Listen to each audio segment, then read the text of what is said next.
Joe's about to overheat his engine here waiting for you.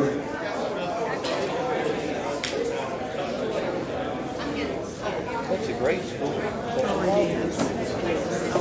And I'll tell you before he starts, he's got 2 great books for sale out there. You ought to stop by and see him. Joe, you give it a try. Thank you. That's very kind.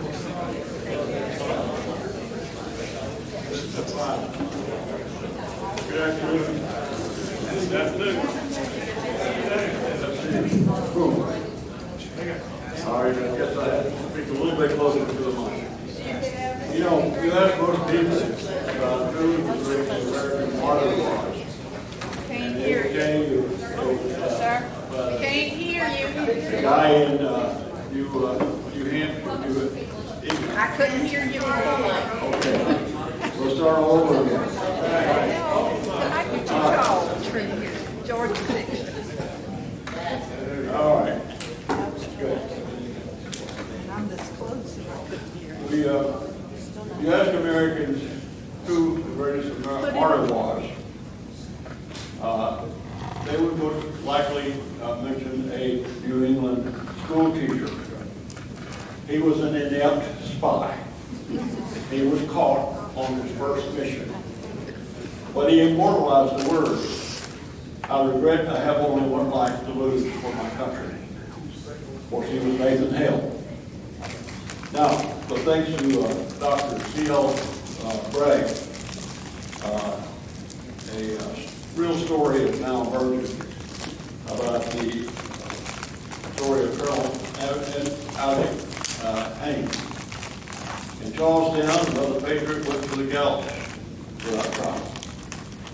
He was the most controversial execution of an American soldier in the Revolutionary War. On August 4, 1781,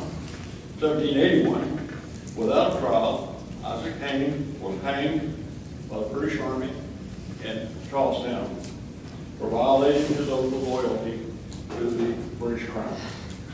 He was no spy. He was a patriot and a man of high principle. Little is known of Hayne's early years. He was the only son of Isaac Hayne, who gave him his name and who also gave him Isaac Hayne Hall. Located on the Edison River near Jacksonboro, South Carolina, Hayne Hall has a 3-story wooden building with a cupola flanked by 2 wings. It was quite spacious and it was considered the most prosperous home in Colleton County. A gentleman planter, he grew rice and indigo along the pom-pom. That's that stretch of the Edison River, about 30 miles southwest of Charlestown. We don't know much about his education, but he was a literate man. He was a member of the Charlestown Library Society, a membership he cherished all his life. Hayne was blue-eyed, ruddy complexion, renowned for his horsemanship. He had considered a man of strong character, amicable, benevolent, irreproachable in character. He became friends with Richard Hudson, who was a low-country planter and lawyer. Hudson was a delegate to the Continental Congress, lieutenant governor in 1782, first mayor of Charlestown when the city incorporated in 1783.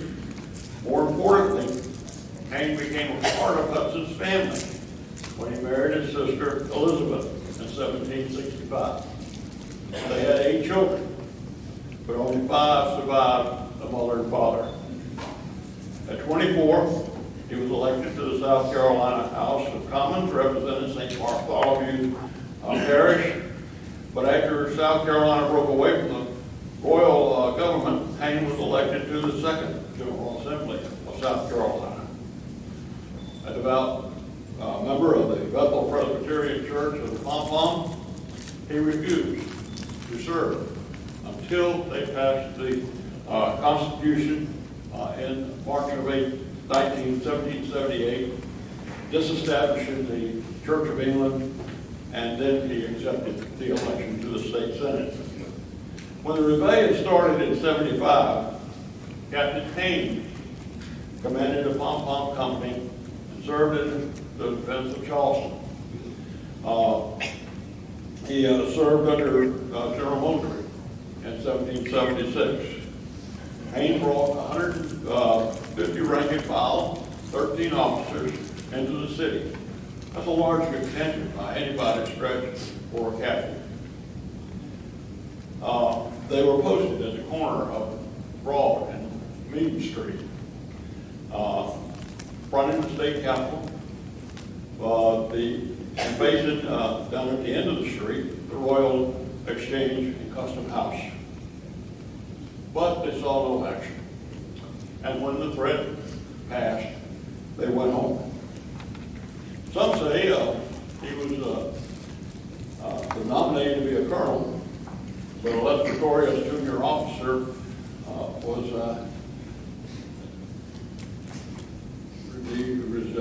elected over him. And Hayne resigned his commission, disgusted, didn't like the idea.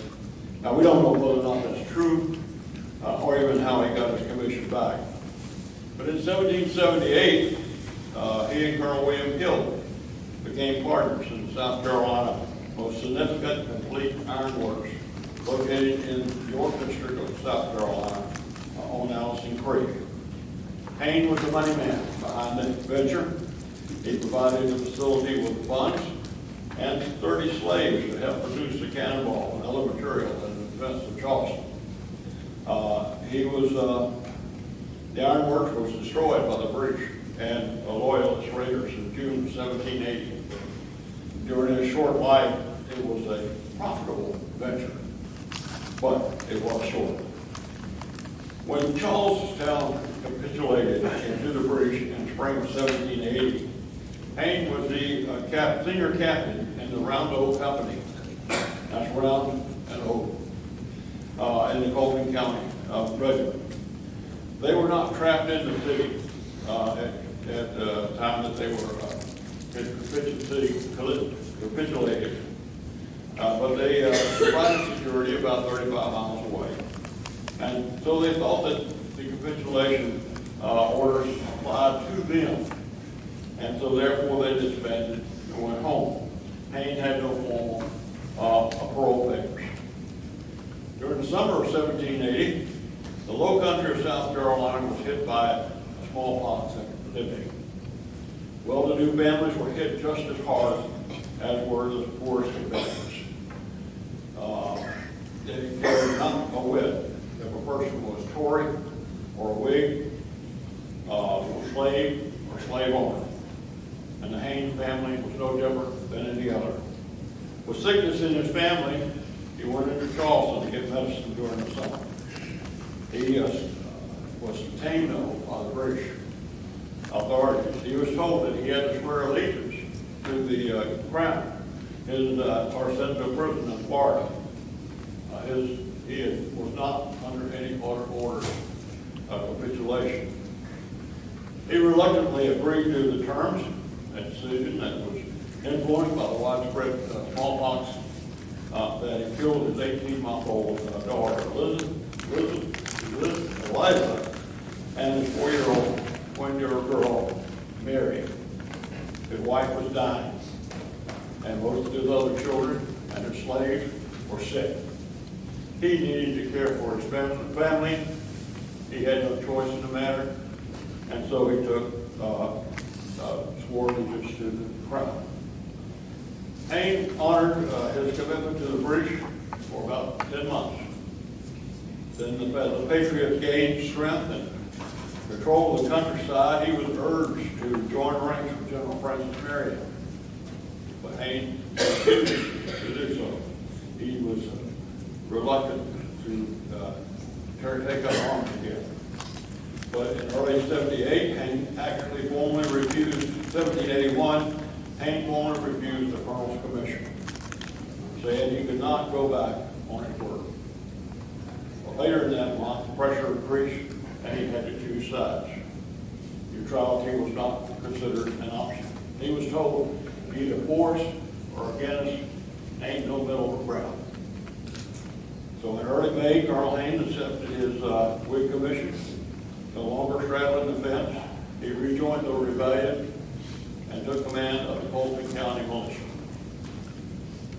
2 months later, he was tasked with capturing General Andrew Williamson, a former commander of the South Carolina Whig Western Militia. Williamson lived near 96 and was a hero of the Indian War of 1776. He had surrendered, and like Isaac Hayne, had accepted protection of the crown. When his life was threatened by the Whigs in 96, he moved to Whigs Leslie Whitehall Plantation and the western frontier. He moved to Charlestown, where he had not one but several plantations. Favored authorities suspected him of cooperating with the enemy. Colonel Hayne took a detachment of Colton County militia to capture Williamson, who, being only a few miles from Charlestown, was oblivious to Hayne's order. Hayne penetrated the British lines undetected. He surrounded Williams' house at night. His surprise was complete. Williamson was taken in bed, asleep. He was not even permitted to dress properly for the trip back to the friendly lines, and not a shot was fired during that raid. The next morning, Hayne was turned over to Williamson, to William Hayne, Colonel William Hayne, at a camp about 3 miles from Hayne Hall.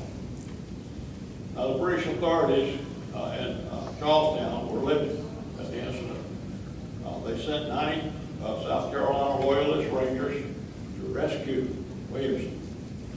On July 8th, dragoons surprised Hayne in a pre-dawn raid, and despite being surprised and suffering heavy casualties, Hayne was able to repulse the attack, but he was too weak to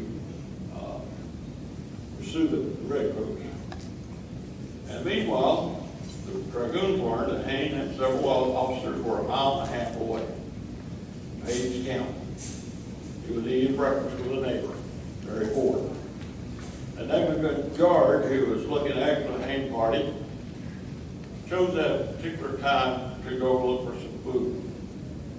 That act led to a surprise attack by the British. Hayne and a few men were able to get away on their horses, barely in time, and they fled, and the British were in hot pursuit. As he neared a rice field that led to a causeway, Hayne's horse stumbled on the canal, and the bank caved in. Captain Archibald Campbell jumped into the gully and captured the dazed escapee. Hayne was taken to Charlestown and imprisoned in the dank basement of the Royal Exchange and Custom House. It was located on the River waterfront, right at the foot of Broad Street. Now, let me digress for a moment. Tell you about 2 British officers who would determine Isaac Hayne's fate. One was Desmond Balfour. He was a commandant of Charleston, about the same age as the prisoner, a couple of years older. He had been in the British Army since 1761, rose in the officer ranks of the 4th Regiment of Foot. He was sent to the colonies about a year before the Revolution took place. He was wounded at Bunker Hill. He fought again in the Battle of Brooklyn Heights. For his bravery of action, he was promoted to major and named aide-de-camp with General William Hayne, commander of the British forces. Howe sent him back to England in 1778, this early part of 1780. But he was promoted to lieutenant colonel when he returned to the colonies and joined the 23rd Regiment, but about 40 miles south from Charlestown. He missed the glory of the Battle of Charlestown, but was sent to 96 to quell the rebellion that was rampant in the western part of the state. There he met on several occasions General Williamson, who was surrendered. The Western militia was to him. Balfour gained a reputation of cruelty to the Whigs in the area. But in only a month's time, he was replaced by Lieutenant Colonel Gudger and was reassigned to Charlestown and promoted and made the commandant. He put his headquarters on King Street in a house, a substantially built house by a successful merchant who was Miles Rudin. Now, as Cornwallis moved north, Balfour was chagrined that he was not promoted and given the command of South Carolina. Balfour had combined Continental soldiers, American militiamen into the British ships. He was pretty cruel on hard on prisoners, but he was exasperated for the refusal by Cornwallis to administer the capital punishment to deserving offenders tried by court-martial in Charlestown. He couldn't hang anybody. In early June of 1780, he learned that Hayne was reneged on his parole. And with the capture of Hayne, he now had a way to demonstrate to both friend and foe that there was not a weakening in the British resolve. Then there was Lieutenant Colonel Francis Lord Loudon, the Earl of Hastings, the first Marquis of Hastings, and later the second Earl of Morat. He was born into Anglo-English Irish aristocracy in December of 1754. And although Lord Loudon was 10 years younger than he was commanding to South Carolina during the outside the environment of Charlestown, the two commanders got along. They shared a common disdain for Americans revolting against the British.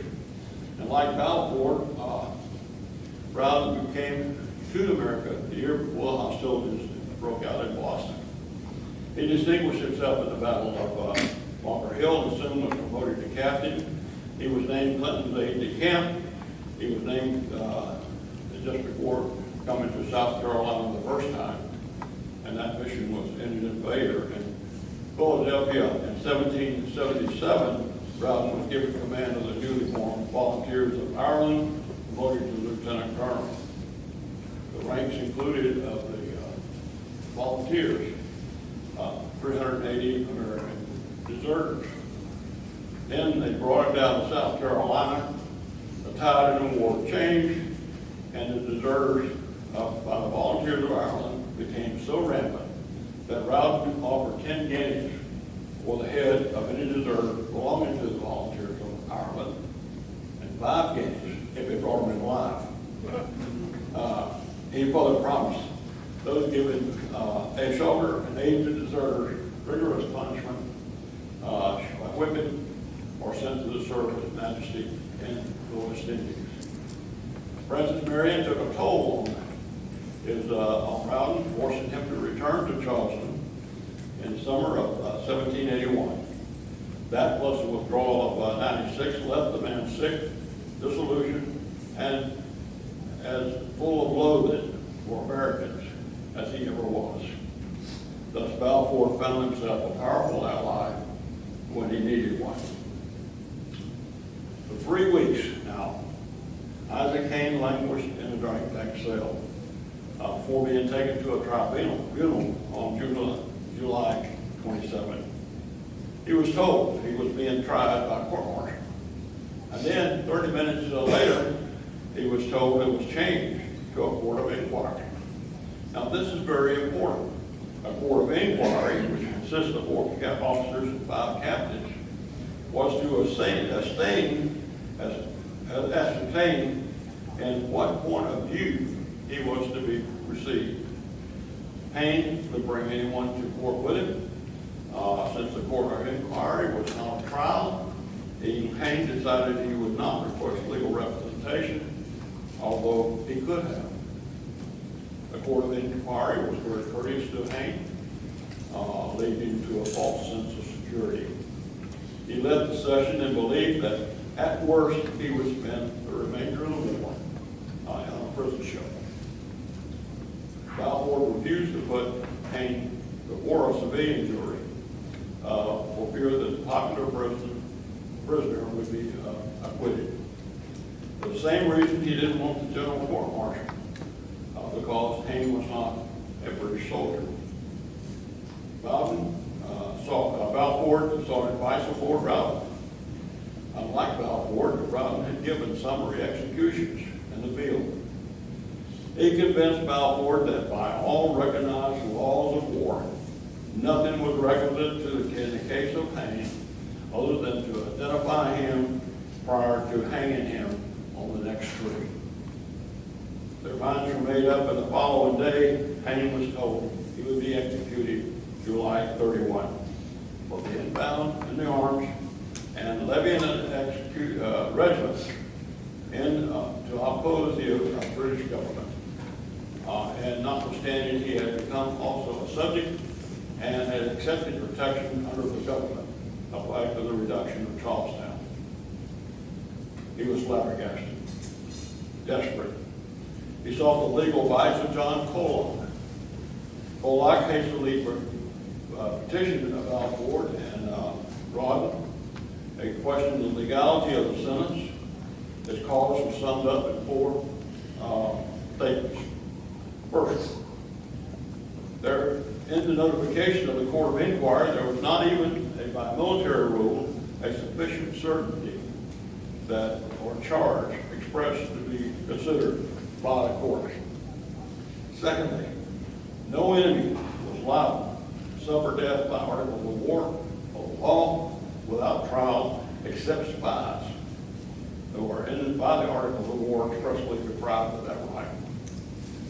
Thirdly, that no subject is liable or can be deprived of life, liberty, and property, but by the judgment of his peers and of the law of the land, and that no law which warrants such a trial and condemnation has been made in this case. Fourthly, that it is a fixed rule of law that a man is presumed innocent until found guilty. That even if he's found and taken in arms, he's not proof of guilt as to prevent a defense of compulsion or other ways that many so taken have been acquitted. So in conclusion, Colock wrote, I am clearly of the opinion that considering Colonel Hayne as an enemy, not a spy, and the proceedings against Hayne is not warranted by law. And that as a subject, they are directly and repugnant and contrary thereto. Despite the efforts of the petitions and pleas of prominent loyalists and Whigs, legal arguments of Attorney Colock, Lieutenant Colonel Balfour, the British Commandant at Charlestown, Lieutenant Colonel John Lord Rawdon, Commander of the British forces in South Carolina, stood firm. They wanted, no, they demanded that an example be made of a parole violator whom they called a traitor. Lieutenant Governor William Couple, although suffered from kidney stones, had his slaves carry him in person to make a plea to Balfour. And Balfour listened to him courteously, but refused to plead. A group of Charlestown ladies made another impassioned plea, a very eloquent statement. He may rejoice to hold with his laurels sprinkled with the blood of armed men and resistant adversaries, but will regret to see them wet with the tears of unhappy orphans, mourning the loss of a tender, able, and worthy parent, executed like a vile and infamous felon. The British commanders were unmoved by that eloquent plea. He answered the same way. Remember Andre. Andre was Major John Andre, who was hung by George Washington. Andrew Wright and Robert Powell intended to circulate a petition calling for Hayne to be given a fair trial. But the former Attorney General and spy loyalists refused to sign that paper. Another loyalist, John Scott, was particularly active in promoting a petition in favor of Hayne. again, ignored. Even the sister of Hayne's late wife tried to intervene. She brought with her the 3 children of Hayne's to plead her brother-in-law's case. But Balfour had made up his mind the execution would go as ordered. But because the Charleston leaders had petitioned for leniency, and because Hayne had observed the treating of British officers and soldiers humanely, he was given a short extension of his execution day, and therefore he was given an opportunity to say goodbye to his children. They allowed Haynes 48 more hours, but it was the last good news he would receive. On the night of August 3rd, he was told that his execution would take place at 8 o'clock the next morning. During the evening, Ann brought the 3 children to his cell. Isaac, who was 15, stood tall, holding back tears, but his sister, Sarah, almost 11, and William, Edward, all about 5, were crying like babies. 8-year-old John Hayne, the twin brother of Mary, and 9-year-old John was away visiting a relative and was unable to get to his father in time. Haynes took to son Isaac the documents that outlined his case.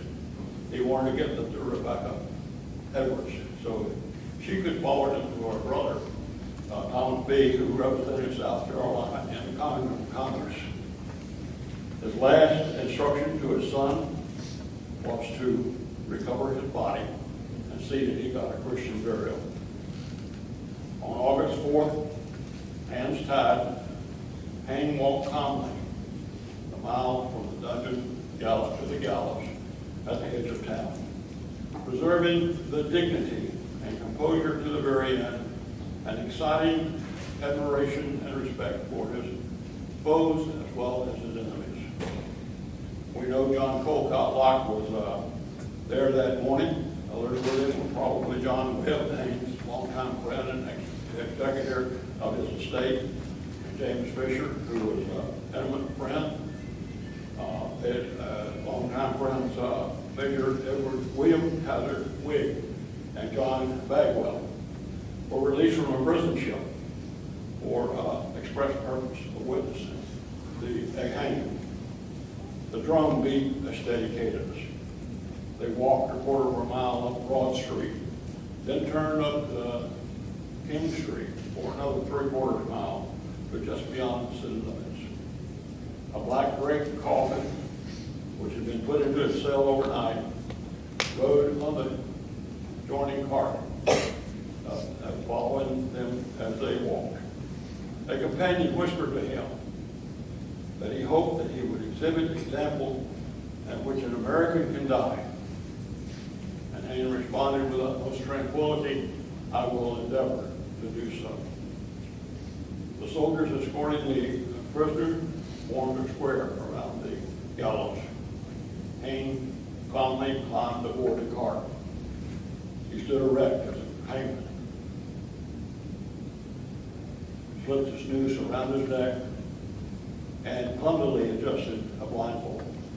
When asked if he had any last words, Hayne said he only wished to say goodbye to his 3 companions who he recommended his children to their care. And then he gave a signal for the cart to move. Now, Americans throughout the colonies were livid. In October, when Cornwallis was captured at Yorktown, many soldiers wanted to take their revenge.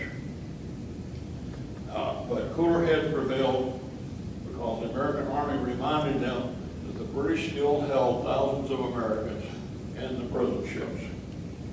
Lord Rousen left Charlestown. A month later, he was captured at Second Bay out to sea. Fortunately for him, he was captured by a French privateer and removed to France for the remainder of the war. A brigadier, when the conflict ended, he was fought for an American general.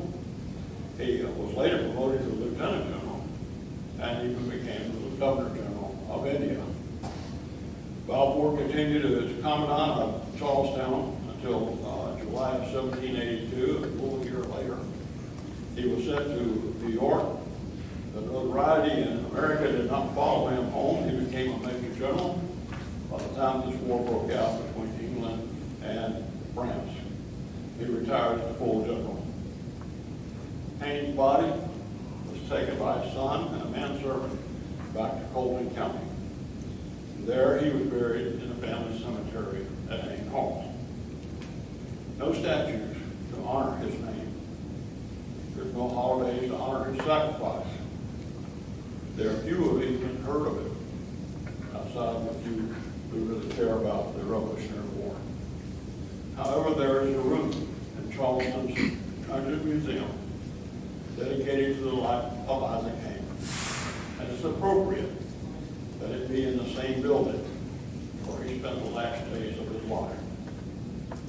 Although a true martyr, for the cause of independence, the only monument erected honoring the highest-ranking American officer executed by the British during the American Revolutionary War is at his gravesite.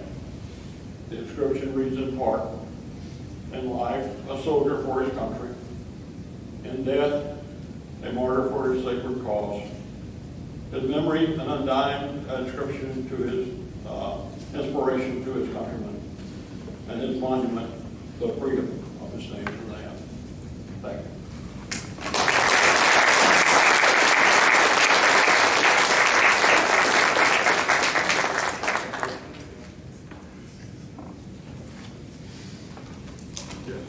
How did that play out as the war started running to an end? You seem I remember there were some debates in Parliament about the priority of the execution.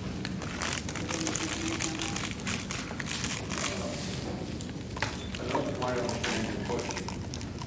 Because it was muddled. No, I'm hard to hear. So, what was the reaction of the American Army, and what was the reaction of Parliament? Okay. The reaction of the American Army was they wanted revenge. But they were also held back because there were still a lot of Americans being held in the British prison ships. And so that. Now, for Parliament, I don't know.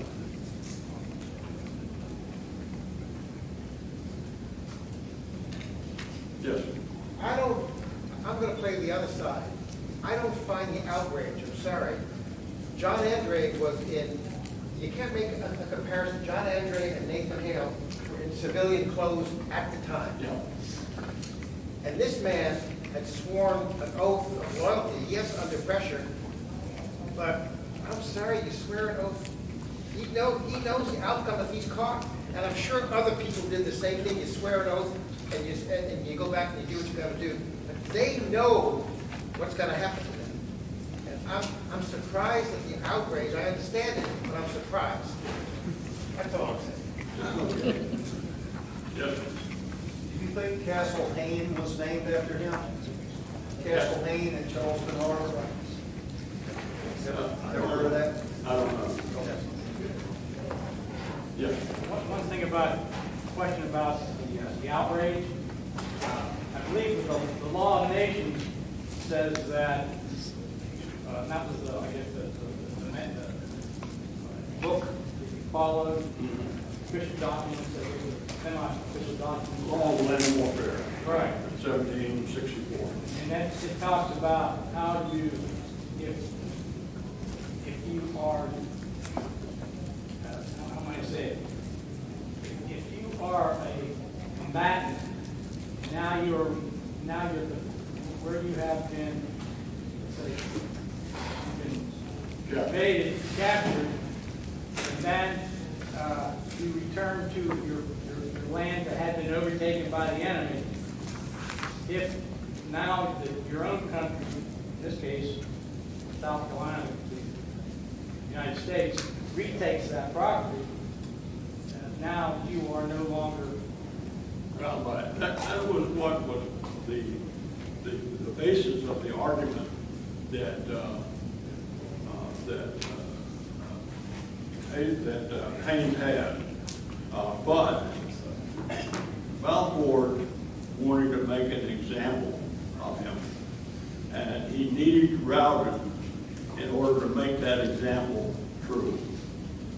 And he figured that if he had routing support, then he could pretty much get away with anything he wanted to. Yes, sir. Probably 90% of the people here will help me out. As far as a justification for his actions, when, relative to his being hung, when did Cornwallis revoke the paroles and say that if you didn't swear, Cornwallis revoked the parole saying if you don't swear allegiance and agree to join the fight against the rebels, then you're right? Well, I thought Cornwallis did. The only Cornwallis did was that he prevented Balfour from arbitrarily having a execution.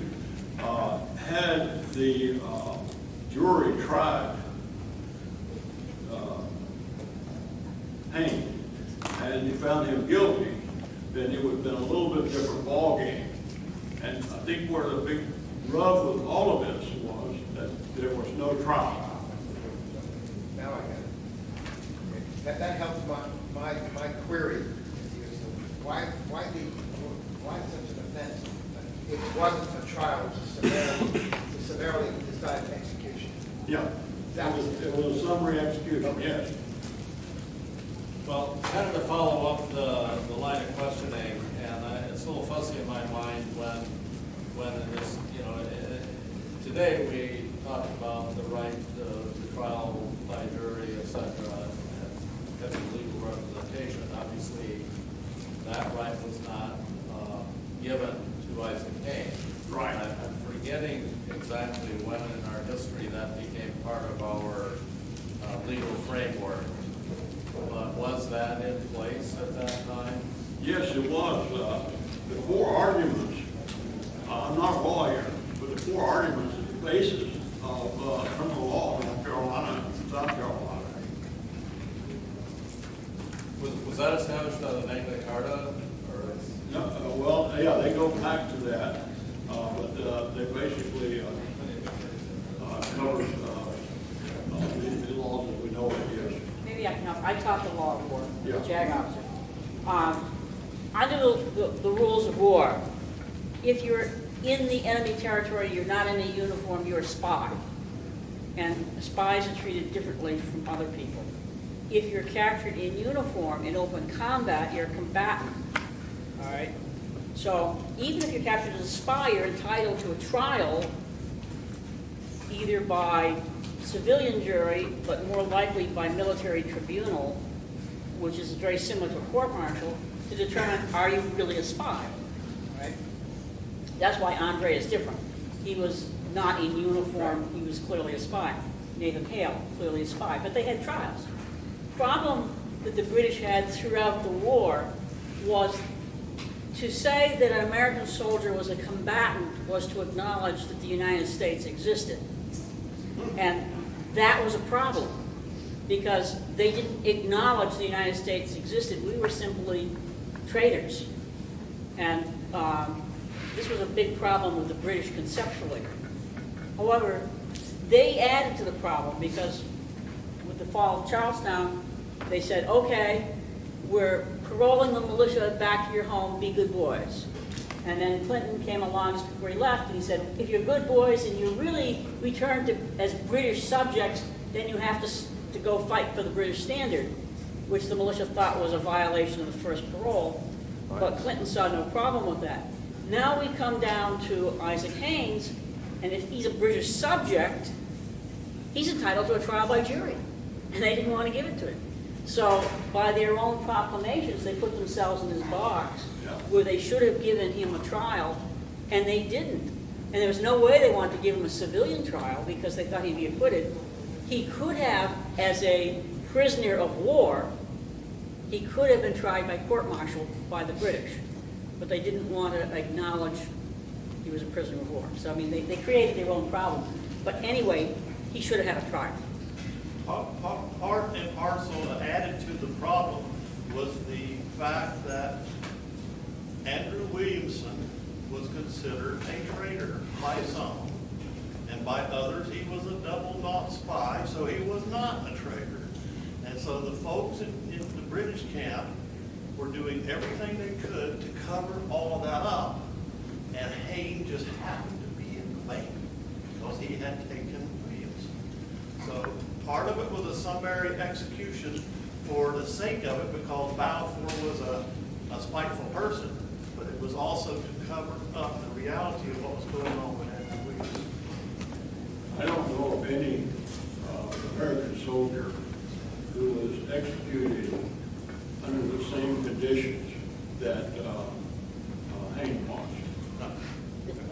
There was one that almost was, and that was Postel. They captured Postel. He went with a flag to Georgetown to have a negotiation for prisoners. The commandant of Georgetown grabbed him and said, "You're a parole violator. We're going to execute you." And Francis Marion's response was to grab the first British officer he laid his hands on and say, "You execute Postel, I'm going to do likewise to your guy."